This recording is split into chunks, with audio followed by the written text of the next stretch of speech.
প্ৰিয় কবি প্ৰণৱ কুমাৰ বৰ্মনৰ কবিতা সন্ধ্যাৰ অভিমানী বৰষুণ। বাস্তৱত তোমাক বিদায় জনাই মই বাছত উঠোতে তুমি কান্দিছিলা। বিষণ্ণতাৰ এপাহ ধুনীয়া ফুল তোমাৰ কজলা দুচকুত ফুলি উঠিছিল।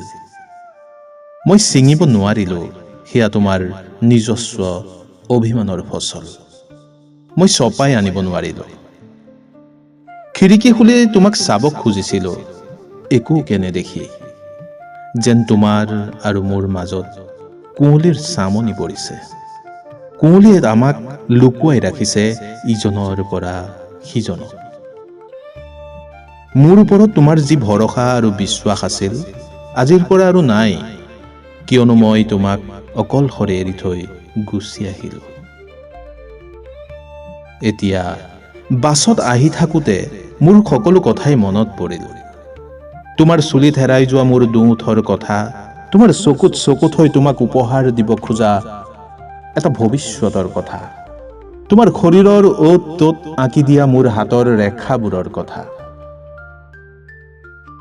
এতিয়া মই তোমাৰ অভিমানী সন্ধ্যাৰ বৰষুণ জাকৰ কথা ভাবি শিয়ৰি উঠিছো। কি যে কষ্টকৰ হ'ব তোমাৰ বাবে।